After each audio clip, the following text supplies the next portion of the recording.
बिस्मिल्लाहिर्रहमानिर्रहीम अस्सलामु अलैकुम welcome to home biology class 12 biology موږ شروع کړی و پای کې موږ نیوران چې موږ ویلو چې نیوران څه ته وایي سپاینل کارډ او برین سره چې دی ریلیټډ دی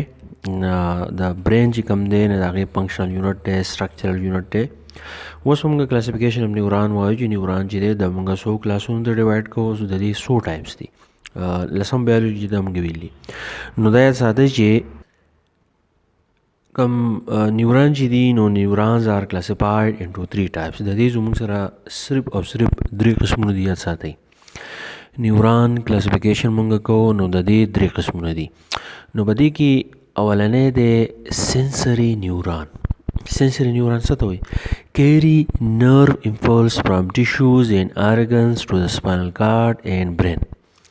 اوس زموږ ټیشوز دي یا ارګنز دي دې ته څه مسله راغله د انټرنل انوایرمنټ نه د ایکسټرنل انوایرمنټ نه نو دا سنسري نیوران دا چل کوي چې د دغې ټیشوز نه د دغې ارګنز نه دا میسیج وړي چېرته وړي ټو د سپاینل کارډ اینډ برین نو دا سپاینل کارډ ته وړي او برین ته وړي زموږ چې کوم لا هډوکی دی او زموږ چې کوم دماغ دی د دې نوم نه پته لګي چې دا سنسري نیوران دی دا یو څه سینس کوي په دې کې حساسیت دی دا پیل کوي په ټیشوز په ارګن کې چې څه راځي څه مسله راځي څه میسیج وغیره چې دی نو هغه برین او سپاینل کارډ ته چې دی نو هغه وړي ځکه د دې نوم چې دی د سنسري نیوران دا ټکی چې دی ایښودی شوی دی اوس دا د سنسري نیوران سټرکچر دی ډایګرام به تاسو په دې شکل باندې وباسئ چې اول ریسپټر سیل باډي چې نو بالکل د دې په منځ کې اګزان پکې هم موجود دي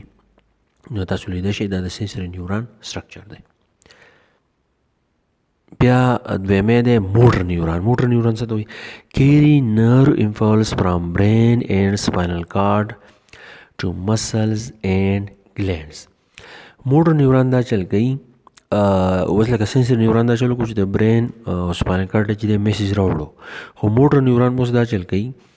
چې دی به د برین او د سپاینل کارډ نه میسیج وړي مسلز او ګلینډز ته د مسلې د حل کولو دپاره کومه مسله چې د بهر نه انټرنل یا ایکسټرنل انوایرمنټ د وجې نه چې دی راغلی نو هغه مسلې حل کولو لپاره د برین او سپاینل کارډ نه یو میسیج ویسي هغه کیمیکلز کیدی شي هغه هر څه کیدی شي چې هغه مسله چې دی هغه شي مسلز ته او ګلینډ ته نو اوس دا چې دی د موټر نیوران سټرکچر دی لپاسه په دې سره باندې چې دی ډینډرایډس دي سیل باډي ته پکې اګزان دی مایلین شیټ ته پکې او موټر نیوران دی دا موټر نیوران ټکی ورڅ کې ایښودی شوی دی چې دا د مومنټ کار کوي د برین او سپاینل کارډ نه چې دی یو څیز والي او چې په کوم ځای کې چې هغه مسل دي یا ګلینډ دي هغه د مسله راغلي نو هغه نور امپلس چې کله ویسي نو پرابلم چې دی نو هغه به دې طریقه باندې چې دی حل کېږي دا اوس انټر نیوران دی نو carry nerve impulse back and forth between sensory and motor neurons د دې آسان مطلب دا دی چې کوم سنسري نیوران دي کوم موټر نیوران دي د هغې په منځ کې د ربط پیدا کولو لپاره چې کوم څیز کار کوي نو هغه دی انټر نیوران ځکه د انټر ټکی چې دی د دوو څیزونو په منځ کې د رابطې کار کوي نو ځکه د انټر دا ټکی چې دی دا ولې ایښی دی یعنی سنسري او د موټر نیوران په منځ کې د ربط کار کوي دا د انټر نیوران سټرکچر دی سیل باډي چې دا نه په دې طریقه باندې اګزان چې دی بالکل د فایبر په شکل دی او د نور نه چې دی لږ بدل دی څه کوي ورته ښه اوس د فایبرس په بنیاد باندې د نیوران زموږ سره 3 قسمونه دي اونلی دی یونیپولر only one fiber radiating from cell body په نیوران کې چې کوم سیل باډي د هغې نه د تار په شانتي یو سټرکچر راوتی موږ د فایبر دا ټکی استعمالوو چې هغه یو فایبر راوتی نو هغې ته موږ وایو یونیپولر نیوران بیا زموږ سره بایپولر دی چې کله د سیل باډي نه 2 فایبرز ریډیټینګ فرام سیل باډي